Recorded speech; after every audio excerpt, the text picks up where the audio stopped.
introducirme leyéndote qué es voltaje. El voltaje es la fuerza eléctrica invisible que mueve la corriente a presión. ¿Por qué le hablo sobre el voltaje? Voy a contarle algo rápido. Yo necesitaba soldar mi cama y cuando llevo la máquina de soldar, la conecto en un tomacorriente del cuarto. La máquina andaba, pero a la presión que tenía no era la suficiente y se apagaba. Tuve que optar por sacar la cama del cuarto y conectarla en un tomacorriente de la sala, y allí la máquina pudo funcionar. Y pude ver que este sistema eléctrico en lo natural es bastante peligroso porque puede generar algún tipo de fenómenos como fuego, como quemaduras, cortocircuitos, hasta muerte, ¿verdad que sí? Pero si yo llevo este sistema a un contexto espiritual, este sistema para mí es un potencializador del llamado que Dios hizo en mi vida. Porque si yo quito la palabra proceso, desierto y le pongo voltaje, lo que Dios genera en mí por un momento difícil genera una activación a un llamado profético, ¿verdad que sí? Y quiero ir brevemente a las escrituras.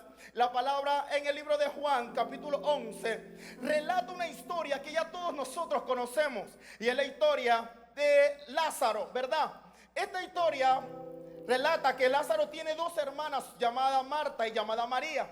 Y me gusta aquí algo porque Marta, dice la palabra, que conocemos que ella estaba afanada, estaba turbada, estaba atenta a los quehaceres de la casa cuando Jesús visitaba su hogar. Y vemos una María que cuando Jesús llegaba estaba a los pies de él, escuchando atentamente lo que el maestro decía. Pero pasa el tiempo, Lázaro muere, y se le envía un mensaje al maestro y le dicen que su amigo Lázaro, al que él amaba, había muerto. Y el maestro acude a eso, sale al encuentro y llega a la ciudad donde estaba Marta y donde estaba María. Pero sí sabemos que Marta estaba en afán. Sí sabemos que Marta estaba encargada de esas cosas naturales que no es problema, que son necesarias para las cosas de la casa. Pero sí es importante reconocer que debajo del sol hay tiempo para todas las cosas. Y Marta estaba pasando por apercibido la visita de aquel que podía generar en ella una activación. Porque Marta conocía al maestro. Dios mío, Marta estaba informada del maestro, mas no lo conocía. Marta es este tipo de persona que escuchaba de lejos a Jesús porque estaba en sus cosas naturales, pero no manifestaba aquello que ella conocía. Me va a entender. Cuando una persona porta información, esta persona tiene en sí solamente un conocimiento básico. Una persona que tiene una información adquirida o pasada, esta persona no tiene la acción eficiente para ejecutar lo que sabe. Pero cuando esa información se convierte en conocimiento, esta persona se convierte en sabiduría. ¿Por qué razón pasa esto? Porque dice la palabra, ayúdenme por favor, en el libro de Juan capítulo 11 verso 21, dice la Biblia, presta atención a lo que Marta sale al encuentro y le dice. Cuando Jesús llega, Marta sale al encuentro y le dice: Jesús, Señor, si hubieses estado aquí, mi hermano no habría muerto. Sigue. Mas también sé ahora que todo lo que pidas a Dios, Dios te lo dará. Dice, mas también sé. Quiere decir que Marta sabía en información quién era el maestro, pero no conocía al maestro. Vamos aquí, sigue. Dice, Jesús le dijo, tu hermano resucitará. Sigue diciendo. Marta le dijo, yo sé que resucitará en la resurrección, en el día postrero. Vamos, siga diciendo. Y le dijo Jesús, yo soy la resurrección y la vida. El que cree en mí, aunque esté muerto, vivirá. Siga leyendo, por favor. Y todo aquel que vive y cree en mí no morirá eternamente. ¿Crees esto? Jesús le hace una pregunta a Marta, sabiendo Jesús que ya ella sabía lo que él era y representaba para ese tiempo. Mira lo que sigue diciendo Marta. Y le dijo: sí, Señor, yo he creído que tú eres el Cristo, el Hijo de Dios, que ha venido al mundo. Hizo una bendita pausa. Cuando Pablo se le revela que él es el Cristo, él le dice: sobre ti edificaré mi iglesia, porque eso no te lo reveló ni sangre ni carne. Y le dije yo al maestro: ¿por qué cuando Marta empieza a ejecutar esta misma cosa, tú no edificaste sobre ella? Y el maestro me dijo: es que yo no puedo depositar la responsabilidad de mi reino sobre alguien que porta información, no conocimiento. Cuando tú portas información, tú no eres apto para estar a la asignación del llamado profético en ti. Me gusta, porque cuando tú portas información, tú eres una persona que no tienes carácter para que Dios pueda delegarte aquello que Él había hablado de ti desde la eternidad. Conocí al maestro, estaba informada sobre el maestro, mas no lo conocía. Sigue diciendo: y habiendo dicho esto, fue y llamó a María, su hermana, diciéndole en secreto: el maestro está aquí y te llama. La Biblia no registra por ninguna parte que Jesús le dijo a Marta: llama a María. Marta, como portaba información, sabía que ella no tenía el acceso ante la resurrección del problema. Marta sabía que ella no tenía la autoridad para salir del luto, para salir del dolor. Ella tenía que llamar a aquella que estaba a los pies cuando el maestro llegaba. María era la que portaba conocimiento. María ponía todo en pausa y decía: maestro, heme delante de ti.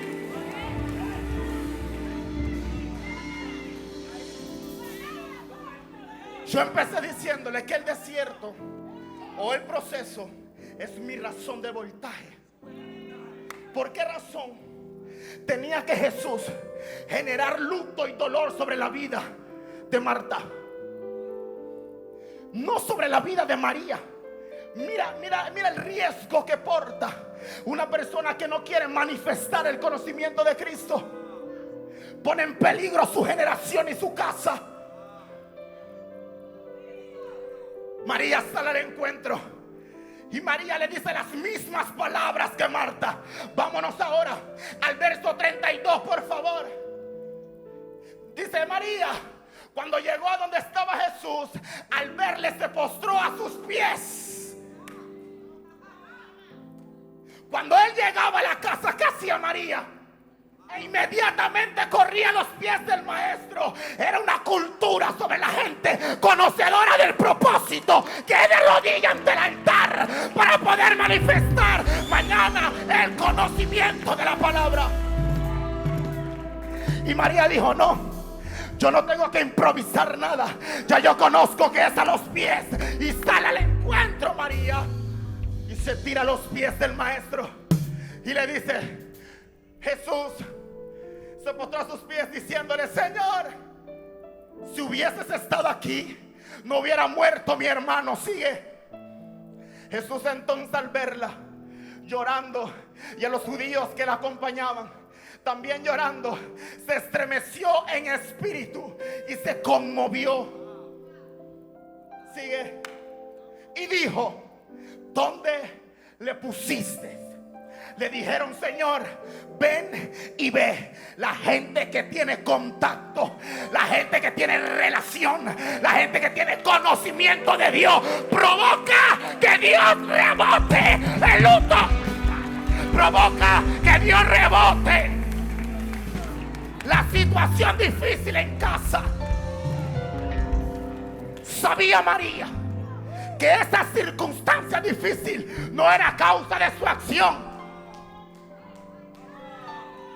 Esa circunstancia estaba generando un voltaje en la vida de Marta, porque Marta era una profeta. La Biblia no registra esto. Me puse a investigar yo, porque después de esto, Jesús se presenta donde está Lázaro y le dice: quiten la piedra. Que no le dijo: Marta, quita la piedra. Se nos ha predicado que Marta, que no. Dijo: quiten la piedra. Y la que portaba información decía: es que ya llegue, que no estoy hablando contigo, que no te he dicho que si crees verá la gloria. Quiten.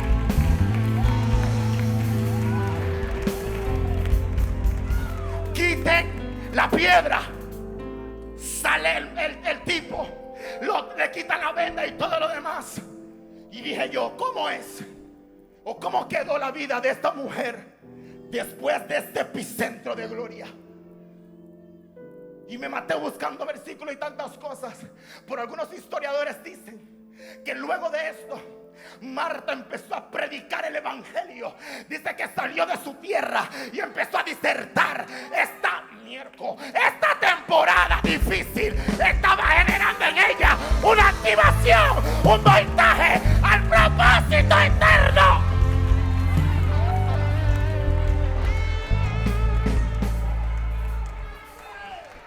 Tu momento difícil, ¿qué está generando en ti? El luto, ¿qué está generando en ti? La pérdida financiera, ¿qué está generando en ti? Quiero darme a entender.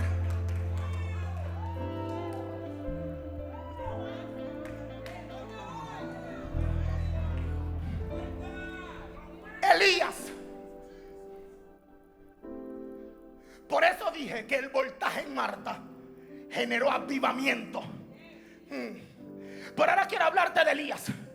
Dice la Biblia que era un profeta con pasiones semejantes a las nuestras. La palabra relata en el libro de Reyes, Primera de Reyes, capítulo 18, del verso 20 en adelante, que Elías tuvo un encuentro con los profetas de Israel, de Baal. Y dice que el pueblo estaba levantando tributo a dioses paganos. Y Dios no comparte su gloria con nadie. Y habían 450 profetas levantando culto ante Baal. Y Elías sale a su encuentro y empieza a decirle: ¿saben qué? Todos los profetas de Baal, vengan, vamos a agarrar y a construir 2 altares.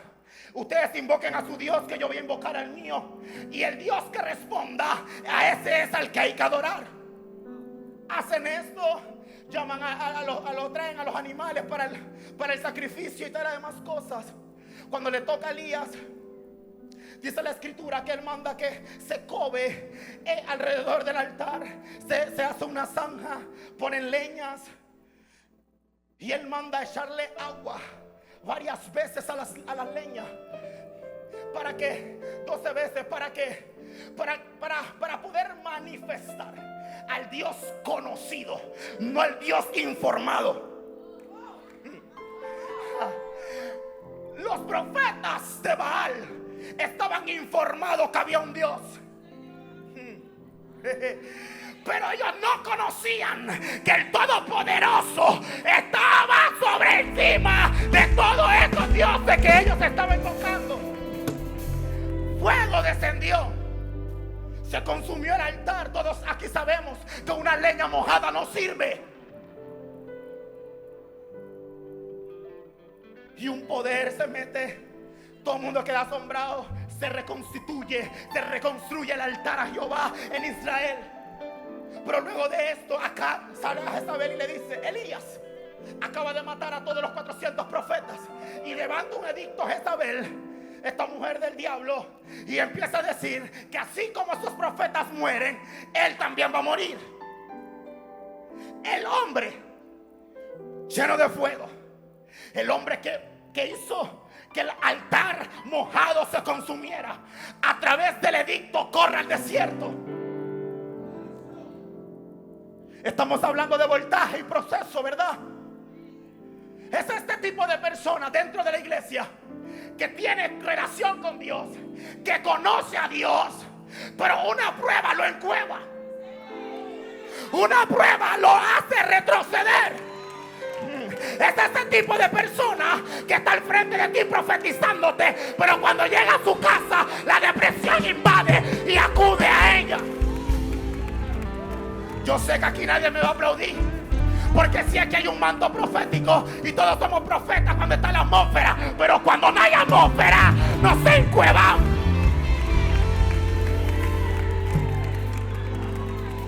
Sí. Y se va al desierto Elías, y dice que caminó un día y una noche y se agotó. Se durmió. Y llega el primer voltaje. Sale un ángel y lo toca. Voy, despierta. Me gusta aquí algo, porque el espíritu de suicidio llegó a la vida de Elías. Ante el hombre todopoderoso, ante el hombre que tenía relación y que el fuego descendía del cielo, aquel hombre con un micrófono que rompía la cadena, que liberaba. Pero el espíritu de suicidio invade su entorno y él acude a ella. Y tuvo que venir el primer voltaje y le dijo: voy, despierte, levántate, come y bebe, porque el largo camino resta. Se vuelve a dormir después de comer. Segundo voltaje, vuelve el ángel, le pone otra torta y otra taza de agua y come. Y se vuelve a dormir. Y el ángel dice: voy, despierta. Y dice que agarra y se reincorpora y sigue caminando en el desierto. Y dura después de este voltaje 40 días y 40 noches. ¿Quién fue el que duró en el desierto 40 días y 40 noches? El Dios conocido. Es que Elías conocía al Dios que le estaba sirviendo. Por ende, la alimentación que le estaba dando no era cualquiera. Se va al desierto y se topa en una cueva el hombre de Dios. Luego de eso, dice que Dios se le aparece y le dice: ¿qué haces aquí? No, es que tu gente se volvió a ti y solo quedó allí y me están buscando. Elías, que tú no eres de cueva. Que en el capítulo anterior me estabas invocando para que el fuego descendiera. ¿Dónde está tu Dios? ¡Sal de la cueva!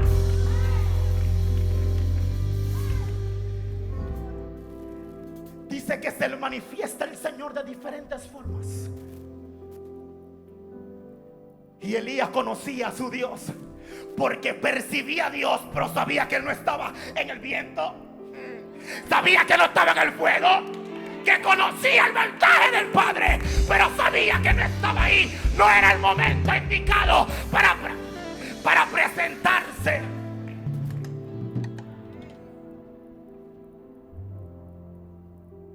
Pero dice que vino un silbido apacible e identificó la voz del capítulo 18.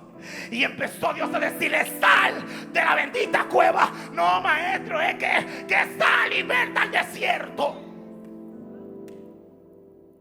Y Dios le genera instrucción a Elías.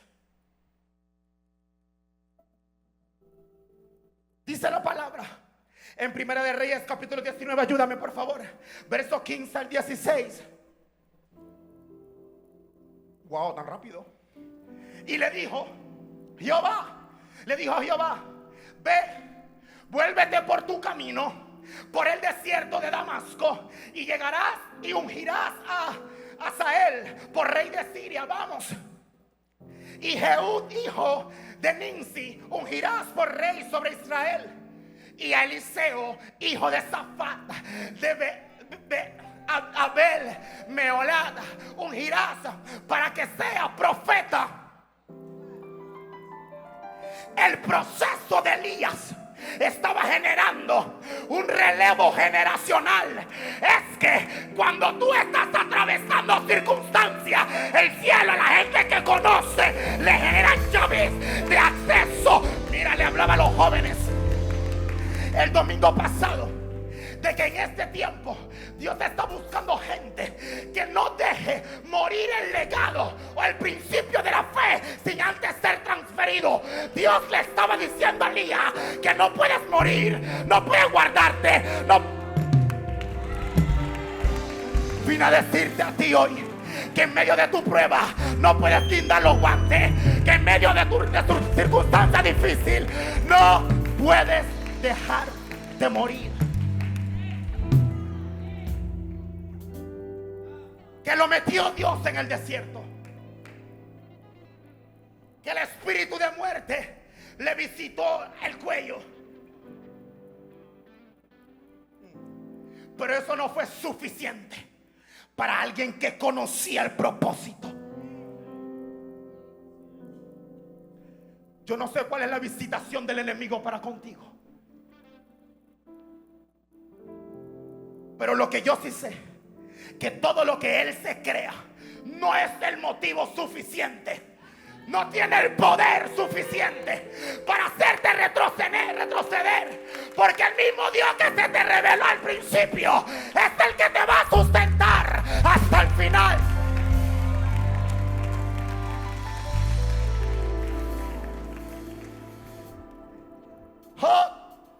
Y con esto termino. El voltaje en la vida de Job generó sabiduría y conocimiento.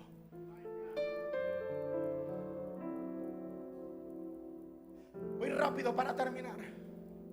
Temeroso era Job, apartado del mal, ¿verdad que sí? Todos lo sabemos. Pero un buen día, el proceso permitido por Dios le genera la pérdida de hijos, sustentos, trabajo de años, criados, finanzas. Atraviesa Job una situación matrimonial muy fuerte. La mujer pierde todos sus hijos.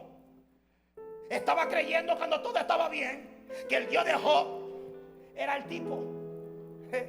Pero una vez Dios le cambia la carta, empieza a titubear la mujer y se forma un caos en la casa.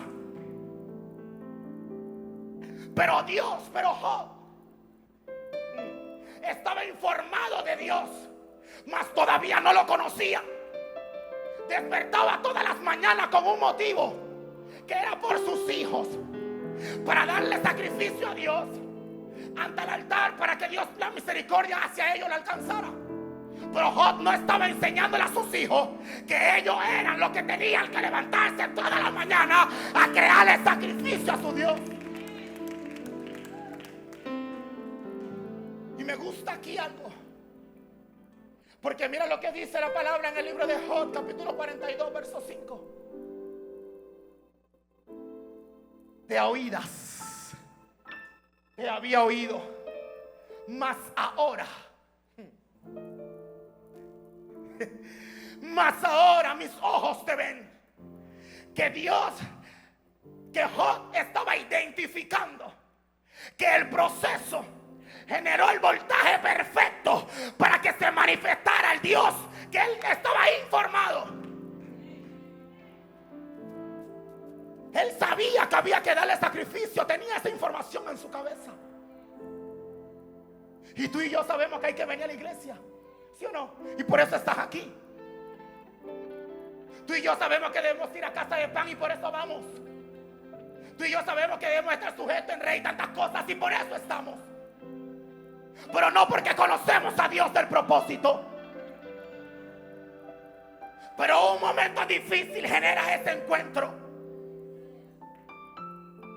Y vine a hablarle a ese tipo de personas hoy, que tiene 5, 6, 7 años dentro de la iglesia, lleno de información, mas no de manifestación. Porque cuando tú portas información, esa información se convierte en conocimiento. Y ese conocimiento se manifiesta Y cuando se manifiesta, genera poder. Y no hay nada que te hace fuerte frente. Yo necesito que ustedes, mujeres, hombres, niños, el pueblo que me escucha, dejen de estar informados de Jesús. Salga del cliché de que a las 3 de la mañana tengo que postrarme a orar.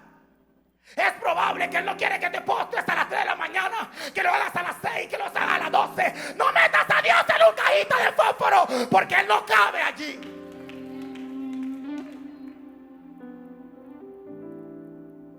Y Dios está interrumpiendo, me decía en esa madrugada, sus horas para generar una activación en el mundo espiritual al llamado que le ha dado desde la eternidad.